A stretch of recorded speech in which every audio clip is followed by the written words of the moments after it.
I love calling her the grand dame of the whole contact experience because she has history. She's worked with thousands of people. She is truly has a huge overview perspective about this. Anything you want to say, Sheila, Neil, Joan? Well, I could do a little bit of a formal bio and talk about it a little bit. Oh, yes, please. Whoever doesn't know. Okay. Yes. So Barbara Lamb is, go ahead, Sheila. What were we saying? I was just going to say, I'll do a little informal before you do the formal. Yeah. Do you want to do informal too? Are we doing a four-way? Well, it's We are kind ahead of of schedule. interesting. We mentioned Glastonbury and the conference, and that's where I first met Barbara Lamb, and she was taking us on a crop circle tour at the crop circle conference at the same facility we're doing our conference. Right. So That's very interesting, yeah. It's very, very interesting. Who knows what she might say about that? So I'm always happy to be on a panel or even to talk to Barbara. I have to say, I met Barbara for the first time coming out of a crop circle in somewhere near, where was that? In Wiltshire. So she could have been an ET coming through a Stargate. Barbara. She could have been an ET. She could have been she could have made the crop circle. Maybe. So that was when she landed on Earth in that moment. Right. Well, let me do the formal bio first here, okay? And so we can do an unofficial one. So Barbara Lamb is a specialist in regression therapy, having been trained for several years in the 80s by the Association for Past Life Research Therapies, which is currently called the International Association for Regressional Research and Therapies. For many years, she had assisted people by conducting regression therapy, taking them to the original source of their problems and concerns, which sometimes includes revisiting significant events in previous lifetimes. In 91, she began working with ET experiencers, people have encountered ET beings. She has counseled and conducted regressions of more than 1,400 of these people, totaling at least 3,000 regressions. 25 of these cases are included in her book, Alien Experiences, a collaborative work with writer and illustrator Nadine Lelich. And she's a teacher in the ufology department of Online International Metaphysical University. And then just my own personal connection with Barbara. A lot of you probably heard me say this a few times, but she was actually one of the headlining speakers at our first ever conference in 2012. So right when Portal to Ascension first started doing big events, I had a connection with Barbara, and our connection and friendship and the collaborations have grown ever since. And she's had the ability to really watch us from doing these small events to where we've had. And I've also just had ability to really see her dedication when it comes to the subject matter. That bio right there isn't even a fraction of the depth of how deep Barbara even goes. Barbara truly is dedicated to the craft, that she is at the front row sitting there all day, right? A great story of this kind of experience was in 2019, Barbara attended, our conference in Irvine as an attendee, just because, she's in California and she attends a lot of our events. So she was sitting there the front row the whole time. One evening, it was like, I don't even know, like 10, 11 o'clock. Barbara had been there the whole time. And then she comes out, and I asked her if she'd eaten, and she hadn't, because she literally was there the whole time, glued, and didn't want to miss one thing. And that's just like, to me, so we actually had food and went and got her a plate and all that. But to me, that really really struck with me, the dedication that Barbara had, that not only was she in the front row, but she wouldn't even leave. She was glued to her seat with her notebook, taking notes, really connected to the individual experience of each of these people. And that's why I love working with her and just love her as a person, because she's just such a beautiful soul and a friendly person on top of that. So that's my intro for Barbara. And you're looking better and younger than ever, Barbara. You're revitalized. Beautiful. Unmute yourself, so we don't want to miss a word. Well, that was really fun to hear that particular introduction. Thank you, Neil. Yeah, you mentioned many of the things, and there's much more to share too, but I'm not going to take up time to do that. So my talk today, as I am thinking about it, is to sort of bring us back to the ground level, shall we say, back to human beings and what we human beings may know about hybrids without being a hybrid. And I would like to say that I am not a hybrid myself, although I have known many, many wonderful people who are hybrids. I totally trust that they are. But I did have a very interesting experience. Back in 1983, I was part of a workshop where a wonderful woman named Dr. Helen Wambach was doing past life regressions. And I had not gotten into that part of my therapy work yet at that time. But anyway, in the workshop, we had 6 different regressions to 6 different lifetimes. And then toward the end, she said, any of you who would like to know what your true soul purpose was or is for coming into this lifetime, raise your hand and we can do that. So of course, my arm just shot right up. Of course, I want to know why I'm here. I had always up to that time wondered, what is this all about? I mean, why am I here? Why are any of us here? What's the reality behind all of the physical reality that we live in? Even when I was first beginning to talk, I used to tap the furniture and the windowsills, which were very hard, and ask my mother, what else is there beyond this? Now, she had no idea. Very wonderful woman, well educated, but she had no idea why I was asking questions like that. But the questions continued all of my life and still do to this day. But thanks to so many of you this weekend at this wonderful conference have really filled in the gaps and expanded and opened so much more than I already had about reality and the different dimensions and the different beings and the different purposes for going on. So anyway, back to 1983, when I was in that regression to what was the main reason why I came into this particular lifetime, what came up immediately after going through why I would choose to be in the white race and grow up in America and be part of this culture and choose the specific family to be born to and the family members that would be there that I would be with and so forth. So after all that, then Helen Wambach said, okay, now be aware of the main reason, the main purpose for your even making that choice to go into that lifetime. And immediately, without a moment's hesitation, I knew that I was going in to help people to understand how it really is. And what I meant by that in 1983 was that existence is full of these conscious souls who take different turns going in and out of lifetimes. But like it was like the atmosphere was absolutely chock full of conscious human souls.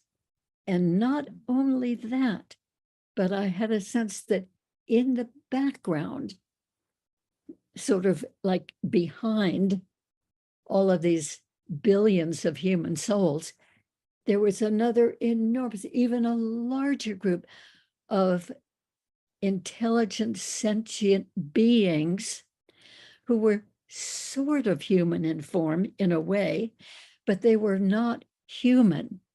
Now, in 1983, I had no sense of the reality of what we now call extraterrestrial or star beings. Back then, I thought anything to do with UFOs or extraterrestrials was all science fiction. But here I was having this profound soul experience in the regression of being aware of billions of them. And I was to let people know about that whole aspect of reality. So took a couple more years before I found a way to get a few years of regression therapy training and took me even more years, about 8 years in total, until the first person came to me for a regression about her extraterrestrial experiences that she was having, and unfortunately was very traumatized in having. But I found that I could work very successfully with her, and very helpfully she got past all of her fears, and she actually had developed a love for these unusual beings whom we consider at that time aliens or extraterrestrials. So basically what I'm going to talk about today is about the ET human hybrids. And that is very much from a human point of view to even give them that particular label. So most of my work has come through doing the hypnotic regressions that I've done with, I've probably done at least 5,000 regressions now to people who experience extraterrestrial encounters. So that's a lot of material. Plus, I have done long interviews with quite a number of them, and 8 of them appeared in the book that I co-authored with Miguel Mendonça called Meet the Hybrids, the Lives and Missions of ET Ambassadors on Earth. And that's indeed what I do consider these hybrids. They are wonderful ambassadors from the star beings to us humans here on Earth, and what a wonderful service they are giving. So then I've met many people at the UFO conferences, which I've gone to many of. And at many of those conferences, I led experiencer support groups. And that was an opportunity to meet many people and to hear their stories of their experiences or what they're wondering about, these unusual, anomalous things that were happening. And amongst those groups, sometimes there would be somebody who was talking about being not only an emissary for some of the star beings, but being a hybrid themselves. So I certainly became very interested in that subject. And in the meantime, in doing many regressions, especially in the 1990s and early 2000s, I was aware of many people who were having hybrid children. And in most cases, those hybrid children were not human enough in proportion to live here, and therefore they had to live on the ships. And these people would see their hybrid children from time to time when they would be taken for experiences on the ship. So many of the women, for instance, whom I was regressing, would talk about some of their experiences of meeting with a hybrid child when it was even in a tank, gestating before quote unquote birth. And then they would be taken again when the baby had been taken out of the tank, what we would consider being born, and they would hold the baby. They would be asked to hold and nurture the baby.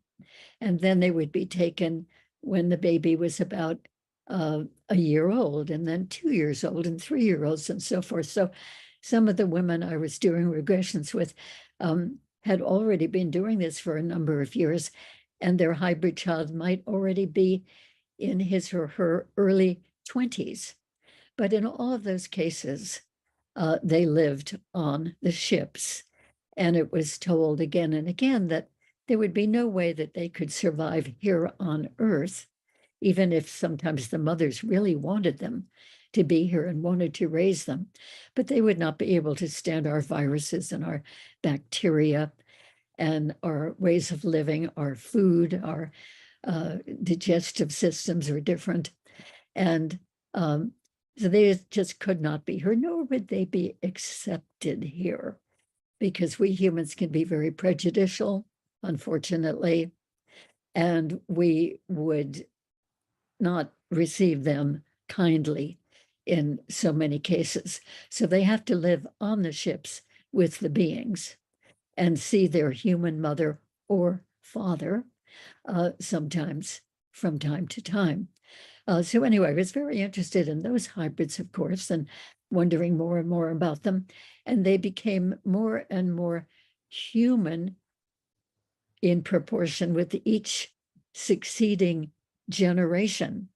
In other words, a hybrid would be combining with another human, and out of that would be born on the ship another hybrid who would be 2/3 human and 1/3 extraterrestrial, and so on through the generations. So some of them are much, much more human-like. So that was a whole fascinating subject in itself. And it did not occur to me that there might be hybrids living on Earth until it was about 2008 or 9 or so that I was at an international UFO conference and serving myself mayonnaise for my sandwich on a kiosk in the hallway. And someone came up next to me and I turned around and looked at her. She looked at me, a woman with beautiful, really big eyes, bright, sparkling eyes. The rest of her looked completely human. But I was so taken by her eyes that I said, "Oh," and she said, "What?" You know, like, "Why are you reacting to me that way?" And I said, "Well, I hope you don't mind my saying this, but you remind me of a hybrid." And she smiled and she said, "I am a hybrid." That woman was Cynthia Crawford, who was one of the really excellent, wonderful hybrids who lived here for many years. Unfortunately, she passed on just a very few years, probably 3 or 4 years ago now. And but she did all these wonderful sculptures of the extraterrestrial beings whose genetics she carried, and whose these beings whom she visited many, many times on the ships, and they would sort of channel through her and give her direction as to how to model these sculptures of beings, of their kinds of beings, and many different other kinds of star beings, including the other beings who had also given her their genetics. So then at another International UFO Congress about 2 years later, somebody brought over to me a woman for me to meet. And I took one quick glance at her and I said, "Oh, you remind me of a mantis being," not knowing if I would be terribly offending her or not.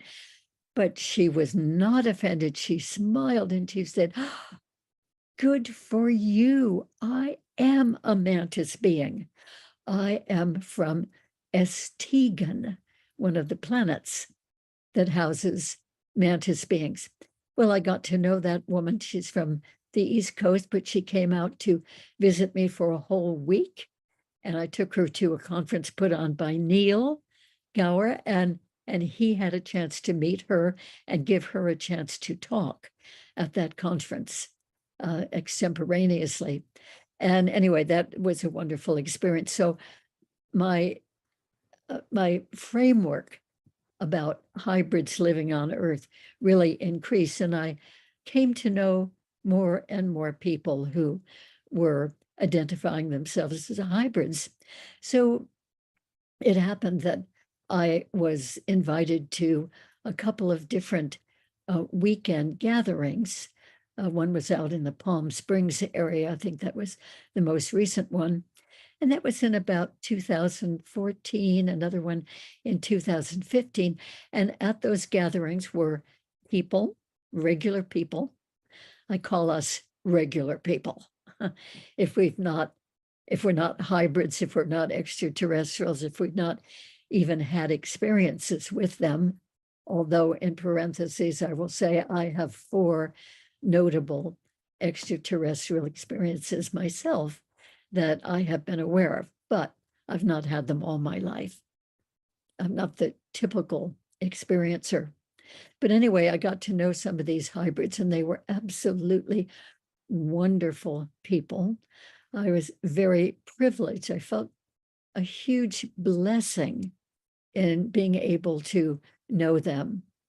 And since then, I've just met quite a number of people, through the counseling, through the regressions, or in these experiencer groups who identify themselves as hybrids. So I've had reason to learn as much as I can about that. And then along about 2014, I began getting emails from a man whom I did not know in England. His name is Miguel Mendonça. And Miguel was very interested in the ET human hybrids, as we were calling them at that time. And he would call now and then and ask me what more I was learning about the hybrids who were living on Earth. And by the spring of 2015, he said, "You know some hybrids, I don't. You could maybe introduce me to some hybrids, and you know a lot more about it than I do. Let's collaborate and write a book," which we did. So we interviewed people for several hours, and then again, a few weeks later, several additional hours, and got their whole stories, came to know them, respect them, love them very, very much. And out of all of that, we wrote the book called Meet the Hybrids, which is published in 2015. And it's still a book which is sought by people who experience the star beings and who wonder about their connections with them and wonder if they have some of that lineage in them. And indeed, many, many people do. I think there are probably far more hybrids from the star beings living on Earth, all over the Earth, than we know. And maybe we will never know. So anyway, they are just excellent, excellent beings, and we are very privileged to have them. So the hybrids I know who are living on Earth are created basically in two major different ways. One is that eggs are taken from the human mother and sperm is taken from the human father, or in some cases we found out it might be sperm taken from another man who might have qualities and characteristics that are more appropriate for the being they are creating than the actual Earth father. So the eggs from the mother, the sperm from the father or another man, are taken on board, mixed together, and added into that is the genetic material of not only one being, but typically more than one being. The hybrids in the book, Meet the Hybrids, all had at least 4 different species of extraterrestrials. Some of them have had more species than that mixed in with their genetics. So anyway, this embryo is created and the mother is taken for another occasion on board, and that embryo is implanted into her uterus. So then very soon she discovers, living her life here on Earth, oh, she's pregnant. And that can happen sometimes even if she has not been together with a man for a long, long time. So in some cases, it's very puzzling. I don't know how I could be pregnant. And in some cases, they're in a relationship with a husband. And so it's not a surprise that they're pregnant. Maybe they hadn't planned to be, but anyway, they know that's perfectly possible. So anyway, that baby, that embryo develops into a fetus, and that fetus is carried full term and given birth to here on Earth the regular way that we give birth to all of our babies.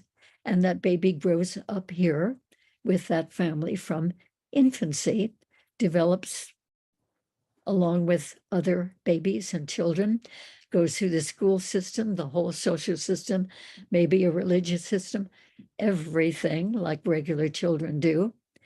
And then there's another way too, that these hybrids living on Earth are created. I found out in my research, and that is that the human mother is already pregnant. She knows she's pregnant, and along about 5 or 6 months into the pregnancy, she is taken on board.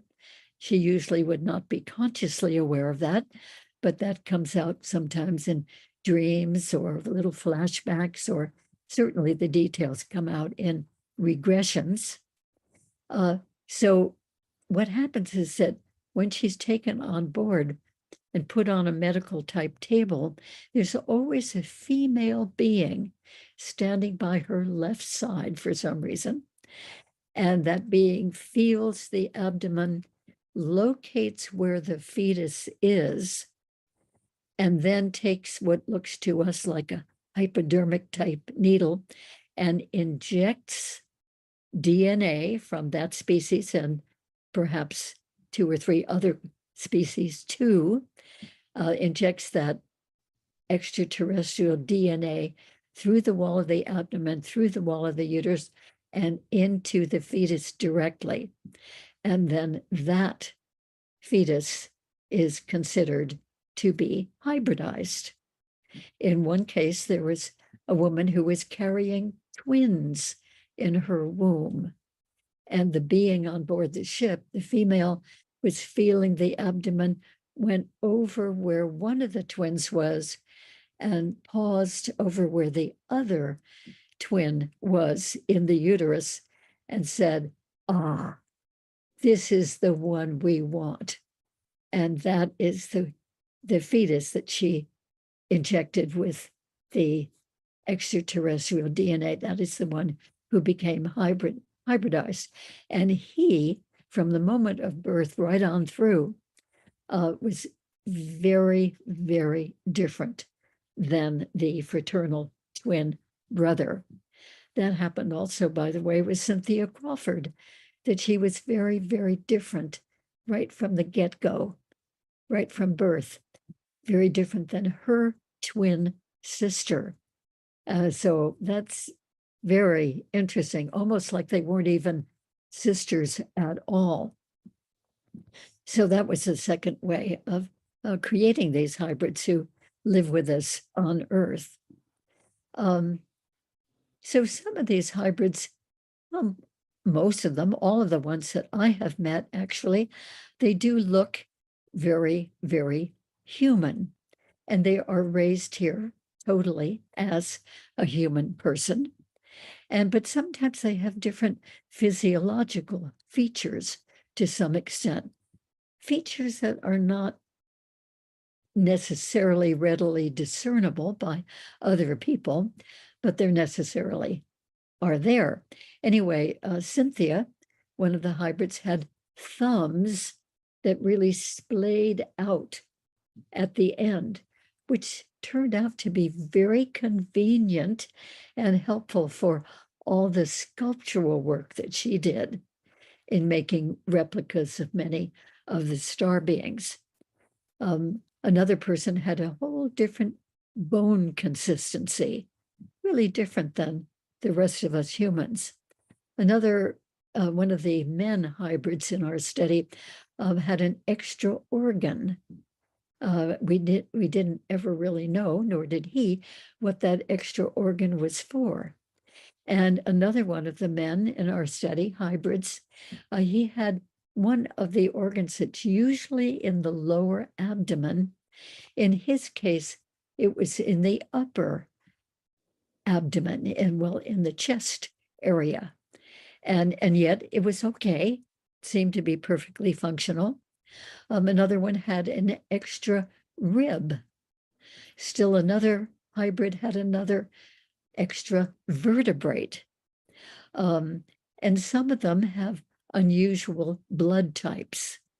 And that is something that they might find out more likely, or if they'd had an X-ray, they could find about the extra rib and the extra vertebrate and so forth. And some of them have weaker muscles, so they cannot participate in sports as vigorously, or in some cases, they don't participate in sports at all. So these species who have been part of the hybrids whom I know, the species are quite numerous. Anyway, these species have given a portion of their genetics to these hybrids living here on Earth. Well, of course, we have Pleiadians who have given their genetics. We also have gray beings, and the gray beings are of various types, various shades of gray and various heights. In other words, it seems like sort of subspecies within the overall species of gray beings. Some of them are maybe 5'7" or 5'8", and some of them have more of a brownish skin tone. Some have more of a bluish gray skin tone. Also, we have DNA given from blue Arcturians and from Sirians, that is from Sirius A and Sirius B. We have genetics given by Andromedans and by tall white Zetas and by mantis beings, even though mantis beings are so incredibly different from our point of view than we are in physiology and height and looks and everything, but they still can give their genetics. Some of their excellent qualities are given to humans who are hybrids. And then there are reptilians. Now, again, with reptilians, it turns out that there are quite a number of different subspecies of reptilians within that overall category. And the reptilians who give their DNA to these hybrids are of the really benevolent, peaceful type. And the hybrids whom I know, who have a good portion of reptilian in them, they do not look reptilian, they look fully human, but they really highly regard that aspect of them that is reptilian. And they have a sense of loving the reptilian beings whose genetics they have. That may be a surprise to some people to hear that. And there are Alpha Centaurians who have contributed their DNA. They're also feline-looking beings. They have a regular physical, upright type of body, but their faces are much more cat-like, feline-like. And then there are Lyran beings and tall white beings, Orion beings. There also are aquatic beings who live on a very, very watery planet, almost like dolphins in a way, but they have 2 arms and 2 legs, and they can be in the water and they can be out of the water perfectly well. But that's very interesting. There's a Zuma Zeta aqua type of race that has donated some of their genetics to some of the hybrids. And there are races that most of us have probably not heard of. There's the Pegasian race that gave genetics to one of the hybrids in the book, and Quabar beings, which is like a combination of a grouping of beings which call themselves Quabar, but different species all combined together, like sort of in one big lump, one big being. And then there are Atvian beings too. So according to one of the hybrids, Jujuli Quito, wonderful, wonderful woman, who has a lot of reptilian in her, by the way, and is very happy about that.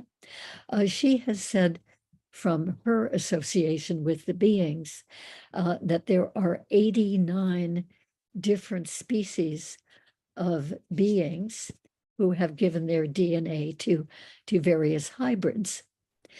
So there are many commonalities between these hybrids on Earth.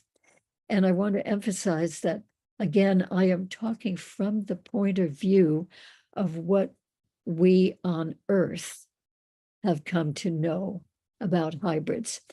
I'm not coming from the point of view that so many of the speakers this weekend so eloquently, beautifully spoke about, because those are the hybrids themselves, and they can speak for their own experiences. So I'm sort of grounding this into what can we know as humans, for the most part, about hybrids. So, as I said before, each hybrid living here on Earth is born of a human mother on Earth, go through a normal birth. The pediatricians, obstetricians think that that's a perfectly normal baby, and they look human. They look adorable, like our babies do. They're not creepy looking at all. And each one became a hybrid in a slightly different way. One of them, Jujuli, did not become a hybrid until she was 6 years old. And then she was taken on board and injected with a combination of different species of extraterrestrials' DNA. And but that she was the only one of the hybrids whom we got to know really well, who had the hybridization happen in that particular way. And each of them didn't know for sure that they were hybrids until they were pretty much adult, late in their teenage years or maybe earlier in their 20s. Cynthia didn't even find out until she was age 35. But anyway, they found out usually after many, many years of wondering about themselves, why they seemed to be so different than everybody they knew, including their own family. But eventually they found out from the beings who had given their genetics to the person that they were hybridized. And in every case of the people we got to know really well, once the person realized, oh, I'm a hybrid, oh, I'm so relieved. Relieved because suddenly their whole life and their experiences made sense, because they had always felt from the very earliest awarenesses in life, they had always felt really different than any other human beings around them. And they always had a different perspective on life, even at those very early ages. They saw human behavior in a whole different way. They just couldn't understand why anybody would be mean to somebody else or mean to an animal. They couldn't understand people shooting each other and killing each other and taking people and harming them. They couldn't understand why so many people participate in war. Well, these are all concerns that we can all wonder about. But these people, these hybrids, particularly were sensitive about that. It just couldn't accept it, couldn't get it, that fellow humans would do that kind of behavior, and in such a broad way all over the world. And they also felt many challenges in living here. They felt that it's so dense here. And whenever they would talk about that with their families or with anybody, gee, it's just so dense here. It's just an effort to move around. Nobody ever knew what they were talking about, because we're all used to the density here on Earth in this dimension. It seems perfectly normal to us, and we adapt to it early on.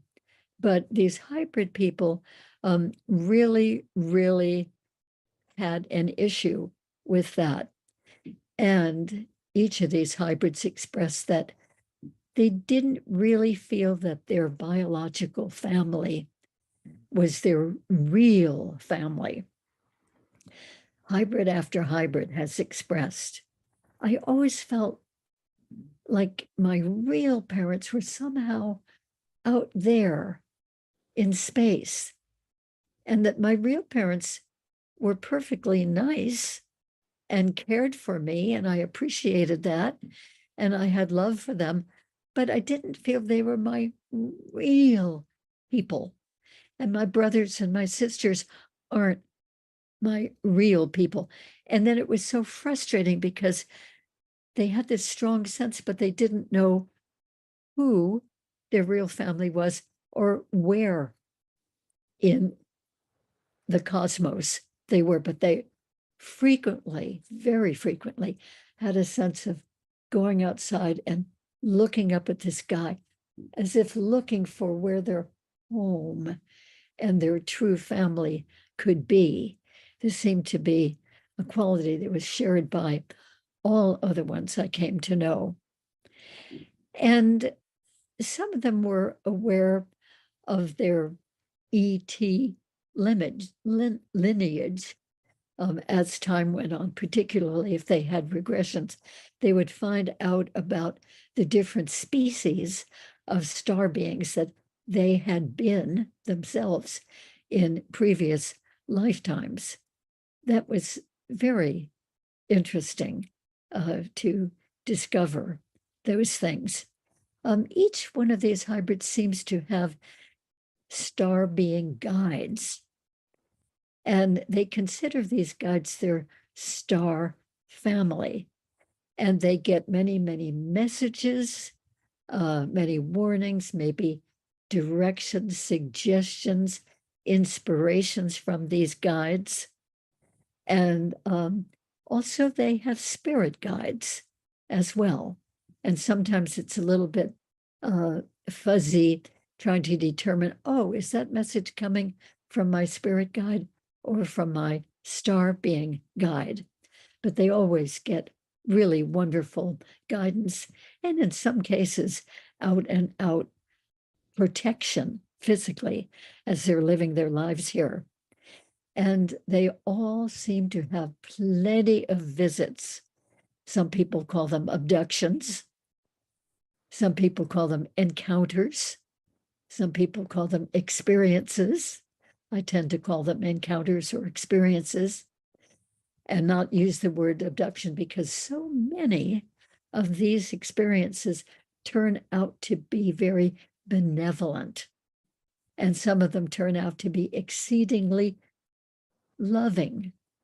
Some of the encounters with the other beings turn out to be more self-serving on the part of the beings, but they turn out to be not deliberately mean or torturous the more we look into it in regressions. There always are perfectly justified reasons why any of these beings take human beings for these experiences, I have found. And there are many, many, many different reasons why the different beings do take people for these experiences. So most of these hybrids, as I've said, are a mixture of different experiences and so of different beings. So when they are taken for experiences with one of the groups of beings, their experiences with them might be quite different than when they are taken for experiences with one of the other species. So any one hybrid, whom I know, could have quite a variety of beings they have visits with, and procedures and teachings and trainings that are done by this variety of beings. So Other commonalities of these beings is that they have very great sensitivity to different frequencies. And even here on Earth, we have a tremendous variety of frequencies. And some people are just much more attuned to that than others. Some people can walk into a room and immediately pick up the frequency, the mood of everyone in the room. And they can pick up the frequency when they come across a new person. And with picking up of the frequency, they can know a lot about that person because they are very psychic and very telepathic. So they can experience different people, different places, different situations, much more than most human beings can. I know a woman right now who's going through the Ascension process and receiving tremendous downloads of energy from higher sources. And those energies are so different than what she's used to living her whole life here on Earth. She's in her middle age years now, and she's really having quite a challenge adjusting to that. But she's trusting that it's an expanding, a growing, a developing in consciousness and even of her physical body. But her body is really being challenged by that. So these hybrids also are very empathic. They can be with an animal or with a person and feel what that animal or what that person is feeling. So if they come across a person who has a headache, they themselves feel that headache or a stomach distress or a backache or whatever it is. So sometimes they have to make a point of removing themselves from being with groups of people because they're just picking up too much, which is not really their own distress, but they are empathically feeling it. They're also empathetic, which means that they really care about the other people and about what the people are experiencing. These hybrid beings also have a whole variety of special skills, as these people who were speaking here this weekend as hybrids, as they have certainly wonderfully indicated. They have a great grouping of psychic skills and are very keen on intuition, about reading people, about suddenly knowing things, about predicting things that are going to be happening. And very, very often they are totally accurate in those predictions. They have the ability of telepathy.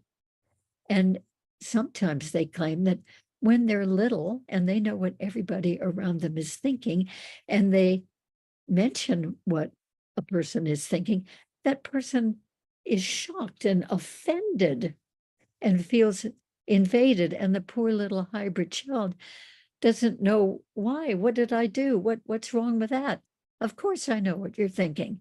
And they assume that everybody else knows what they're thinking, even though they don't. But anyway, that is really quite a developed skill that many of them have. They also have a variety of physical healing skills. Some of them do Reiki healing. Some of them do color and sound healing. Some of them do light language healing.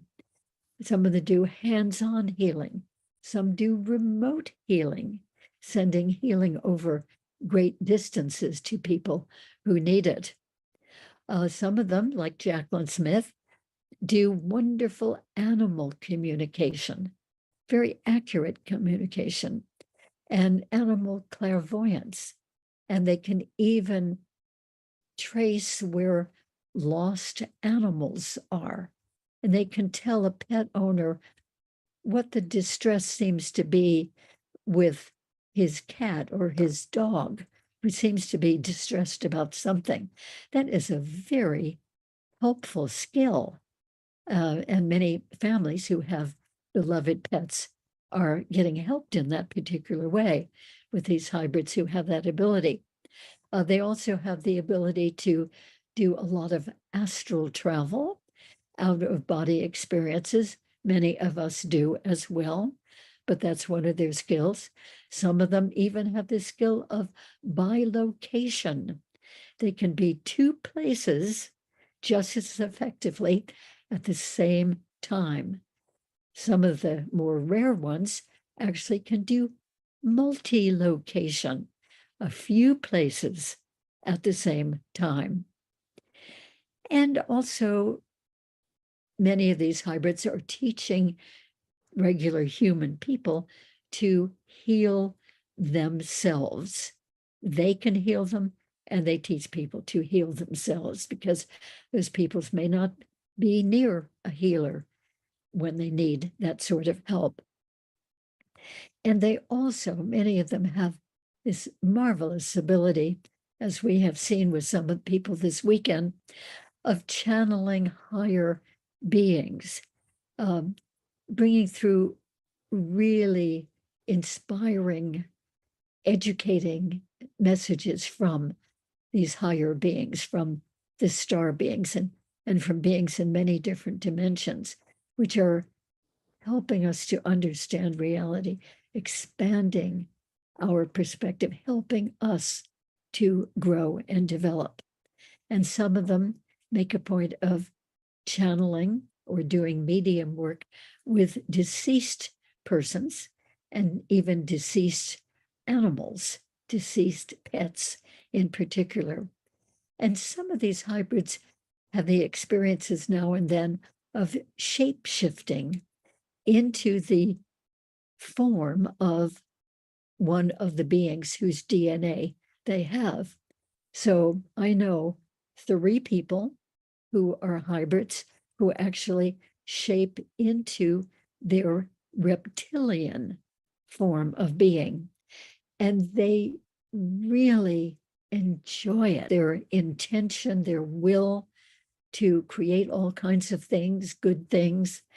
And so each of the 3 of them has expressed how happy, how proud they are when they have an experience for a few minutes, or in some cases, several hours, of being the reptilian aspect of their being. So Cynthia Crawford, one of the hybrids, was sharing a room with Jujuli at a conference, Jujuli being one of the other hybrids in our book. And Cynthia came in later in the evening to their bedroom one night and looked over at Juju. And there Jujuli was in bed with the covers over, but looking totally reptilian. Her whole body shape was reptilian instead of the slim human being that she actually is. And yet her face gave a real familiar sense of looking like Jujuli. So Cynthia, being very comfortable about her shifting into her reptilian form and really having enjoyed shifting into her reptilian form herself, she was perfectly okay with that. So she turned off the light and went to bed. And when they both woke up in the morning, Jujuli looked like she was back in her full human self. And when Cynthia asked her about that, were you aware of being a reptilian? And Ju said, oh, I had the most vivid dream that I was my reptilian self. It was a wonderful dream. I really had a good time. She hadn't realized that her whole body had shifted into that particular form, but she did experience it through the dream. And Charmaine, another one of these wonderful hybrids who lives in England, she had wondered for years and years and years why she experienced life so differently than anybody else, even her own family seemed to experience it. Why she was so different. She looked really beautiful, like a beautiful human being. Lovely lady, lovely personality. But anyway, she wondered and wondered why she experienced things so differently, felt so differently. And finally, at about age 20, she had the experience of morphing, shape-shifting into her reptilian form, her whole body, totally reptilian for an hour or two. And she was so relieved because that answered the question for her of why she felt so different than everybody else, even though she normally didn't look different than everybody else, except prettier. So that was wonderful. And then she began to have more conscious contact, as well as contact during her sleep at night, with the reptilian beings and the other beings whose genetics that she has. And she was learning, and still is, more and more about that. She, by the way, has taken on her special mission to help other people who are hybrids to recognize that they are hybrids.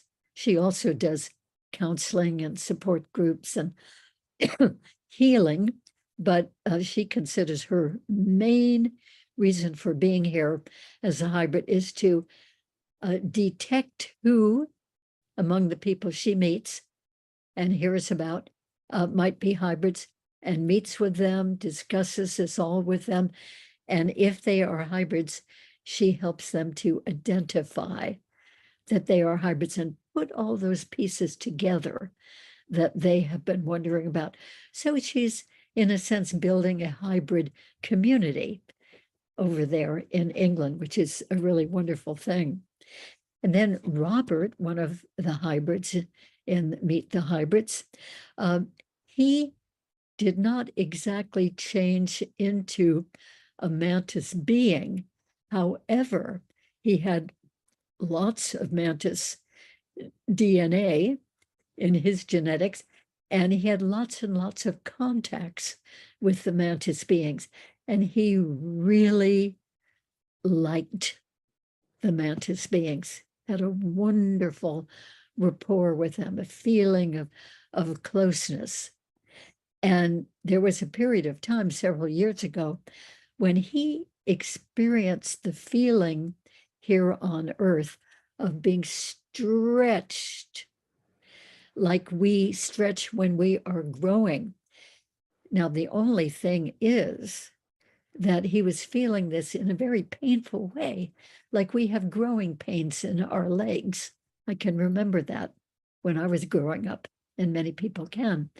So he was being stretched not only in his legs, but all over his body, stretched more into his tall, thin mantis form. But finally, it was just getting to be too much. He just couldn't stand it. And he told the beings, please, please, please stop. I can't take it. I want to be close to you, but I don't want to be turned into one of you while I'm living here on Earth. It's just not workable, and it hurts too much. So each hybrid has a helpful guide, and the guides might be part of the person's star family, or it might not. And each hybrid might have a mixture of guides. Sometimes the guides are what we call extraterrestrial star family, or some of them might be more like angelic celestial beings. Some of the guides might be members of the hybrid's own star family groups. Sometimes the guides might be living here as other human beings, but human beings who are particularly tuned in to the uniqueness of this person who is a hybrid. And sometimes people's guides are animals, and particularly those hybrids who have great skills in animal communications. Of course, we know of many indigenous groups like the Native Americans, for instance, that have animal totems and feel that their guides are a particular animal. So each hybrid has his own particular unique sense of conscious connection with his or her own guide and her own star family. Sometimes they actually ask for help from their guides, and sometimes their guides initiate contact. Sometimes they offer assistance or offer healing and go about doing that. Sometimes they will just drop in ideas, inspirations, instructions in some cases. And some hybrids are much more in touch regularly, consciously with their guides than others. With others, it seems to be more of just sort of an overall amalgamation of, communication, inspiration coming from their guides. And of course, they say that we humans all have guides, and we can all ask for contact. We can all ask for help when we need it. We can ask for guidance. And it is said again and again by many people who know about this, that our guides are so aware of us, even if we're not at all aware of them. And they're very caring about us, very perceptive about us. They know our thoughts, they know our feelings, and they want to be asked for help, because that's why they're there, to help us in various ways. And we are cautioned to ask wisely, not for just frivolous things. Oh, let me have a chocolate milkshake, please. Not frivolous things, but when it really matters, they want us to ask, and they are right at the ready, willing to help. And they help in so many ways. I have been amazed myself in some of the miraculous seeming things that have happened that I know were orchestrated by my guides, or they just could not have happened.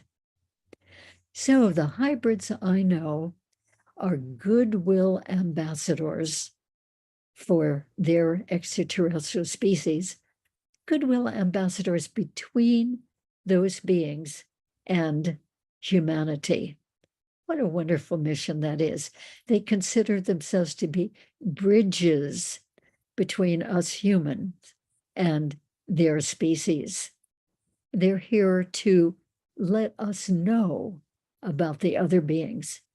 I think it's probably true that even nowadays, with so much information out there in the public, in movies and television programs and movies, radio programs, even on the internet, etc., that there's much more information worldwide about extraterrestrial beings.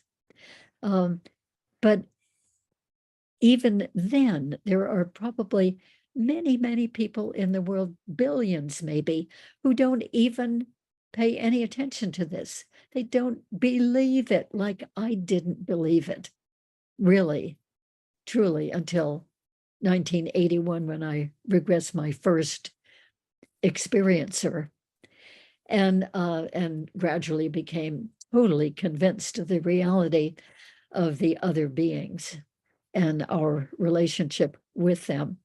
But many, many people don't really know or believe about this whole incredible aspect of reality, much more huge than our little human on Earth part of reality. So many of them are here to educate other people about the star being reality.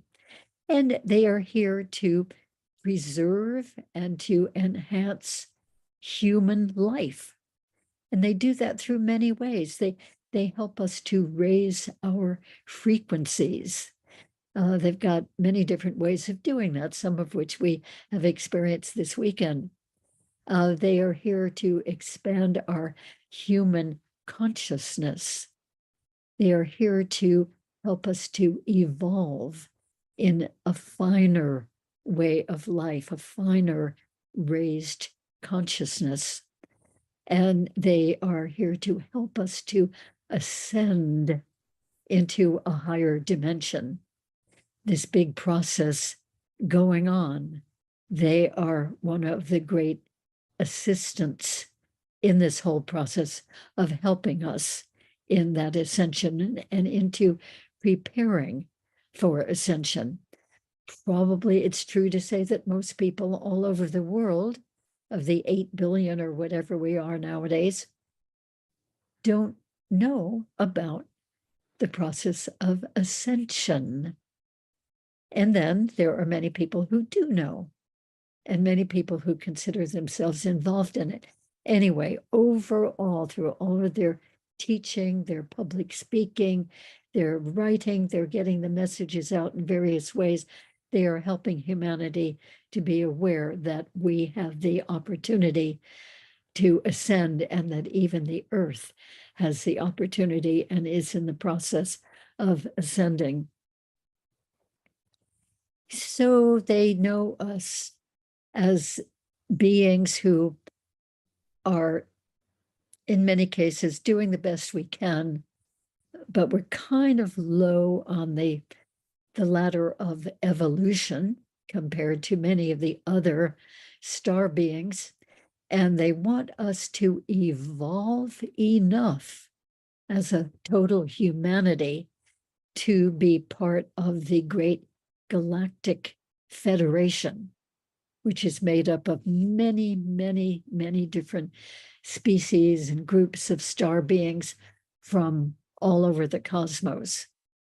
And there are certain species of beings that are not allowed to be part of that galactic federation. For instance, the beings who are more self-serving, they are considered renegade, and they are not allowed to be part of that galactic federation. We are not allowed to either, because our consciousness is much too low, and there's too much belligerence and aggressiveness and warlikeness going on, selfishness, greed, etc. So there's no way we could possibly be part of that federation at this point. But the hybrids are here to help us to evolve enough that we can belong to that group in the future. So these hybrids are here totally to give benevolent service to fellow humans. And they do this in very modest ways too, by teaching classes, by holding workshops, by guiding individual people, by guiding groups of people, by physically healing people, including remote healing, by counseling individual people, helping them put together the pieces of their lives and clear up things that really need to be released, and finding their own purpose in life. Everybody feels better, it seems. All of us humans feel better when we feel like we're carrying out our purpose in life. Some people don't even feel that they have a purpose in life. But if they can find it, whatever that is, and if they can get in gear with it and be carrying it out, they are so much more rewarded internally, so much more satisfied with their lives. So these hybrids are really special also in the way that they don't need any fanfare, any fame. They don't need to be in the spotlight. Sometimes they come into the spotlight, such as at this conference this weekend, and that's fine, but that's not what they're here to do primarily. And they just go about their work in regular, quiet ways. And some of them, because of our technology nowadays, are being able to be more effective to a larger audience because they can use the internet. They can be on YouTube. They can have their own channel. They can have their own websites. They can disseminate a lot of information to a wider group of people because of the internet. So this is wonderful that it's coming along right with the existence of human ET hybrids on Earth, giving them more of a platform for sharing information, for letting us know about them than we would have otherwise. So many of them have expressed that they feel more extraterrestrial, more star being than they feel like humans. And yet they are living here as a human among other humans. So I'd like to just mention a couple of other services they do. Some of them do life coaching and from a higher point of view. Sometimes they give nutritional advice, which can help their clients living here on Earth. Some of them do a lot of channeling, and they are bringing forth not only a lot of information about various aspects of reality, but very often they bring through guidance for the specific people they're working with. And so a lot of them do listening and counseling with people. And the people who go to them gradually come to feel, oh, that's wonderful. I can say anything about the peculiar things I'm wondering about that nobody else I know wonders about, or the unusual skills I seem to have, or my larger frame of reference that I wonder about, or those strange things that are happening to me in the middle of the night sometimes, waking up and seeing other unusual beings there. I mean, what's that? What's going on? So they help people in a variety of ways, and they help people to enlarge their spiritual understanding about reality. They give them sometimes what they call angel attunements, tuning up their consciousness, tuning up their frequencies, tuning up their heart center so they can be more loving. So it just goes on and on. Some of them even do Akashic record readings for the people who come to them. Sometimes they will even create or inspire other people to create wonderful technologies, like healing technologies that we haven't had here on Earth, and many of us have longed for. So these are just some of their wonderful services. So I would like to say that overall, these hybrids are here to educate humans to be aware of the reality of the star beings, helping us to accept the presence of ETs, star beings, when they come to Earth, and they will be coming more to Earth. They're helping to educate us to receive extraterrestrial knowledge and assistance, and to bring forth new extraterrestrial technologies to help our life here on Earth, and to emphasize the importance of helping the Earth's environment, the whole climate change, the whole environmental issue, which is so huge, so going on. And they're helping humans to connect with the star beings, not as an enemy, not to fear them, but to connect with them with a peaceful unification. And the opportunities for this, they say, will be coming more and more frequently for us to do that. So they're helping humans to evolve into a greater, higher consciousness and into more psychic awareness, more spiritual awareness. They're helping us to overcome the limitations of our physicality, which many of us have felt we're totally constricted by that. There's nothing more to us than our physicality, but they're helping to stretch the parameters for many of us to realize we have abilities that we haven't even known that we have. And that's a wonderful thing. They're helping us to become more spiritually aware. They're helping us to become more comfortable with the whole reality of multidimensionality. I think most people probably think only of the third dimension as being the only dimension in reality. Maybe some of them hope for or have a little sense of somehow consciousness goes on after physical death. But I would imagine that most people in the world in general just think this is it, physical reality. And yet, some of us know that is only one aspect of actual reality. So they are really inspiring us and educating us in many, many ways. And some of these hybrids are actually being spokespeople for these star beings. And it's kind of like they're being public relations agents for the star beings, letting us know about them.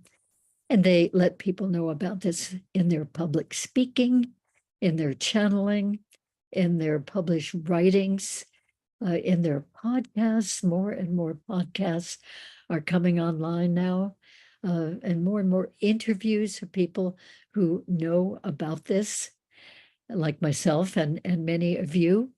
And they help us to understand cosmic knowledge. They also are here to help us, people, to feel safe when we will ever maybe have the opportunity of leaving Earth with the extraterrestrials. That is, if life here on Earth becomes more and more difficult and more impossible, we may, as great masses of people, being lifted onto crafts and taken elsewhere to another planet to live. And of course, it's all to the better if people are already aware of them and the goodness of many of those beings and the intent for them to really help us so that we won't resist such a process of being taken elsewhere. The beings are also bringing, through the hybrids, bringing universal symbols from the cosmic language, acquainting humans with that, as we have seen with Jacqueline and some of the others, and Vivian, and the star languages, the star symbols that they give some of you. It's really wonderful. Every single one of those symbols really raises our consciousness. And that reminds me to say that another great lifelong love of mine is the crop circle phenomenon, which is full of symbols. I've researched it personally for 27 years. And the crop circles, each one that is a genuine one, that is not a man-made one, each one is a symbol. Each one is an activator. Each one that we even see just a picture of. And of course, for those of us who go into a lot of them, it has a real effect on our consciousness and even on our DNA. So we on Earth are being given symbols again and again. And crop circles are happening, even if few and far between, in most of the countries in the world, maybe even all of the countries, even if the pattern is laid down in the sand or the dirt or the grass or a rocky plain or just plain dirt or ice or water. These symbols, which we see mostly in crops and call them crop circles, these symbols are given by the higher beings. And it's going on year after year after year, becoming more complex, more beautiful, more meaningful, more symbolic. We are just being gifted tremendously by the crop circles and by the hybrids and other star beings. So that's a concluding thought that I have, with many thanks and many blessings to all the beings, all the hybrids who are here doing their good work and inspiring us so much. And let's all of us in this audience try to let other people we know in our regular lives to know about these wonderful beings whom we are calling hybrids. And God bless them. God bless us all. And thank you very much.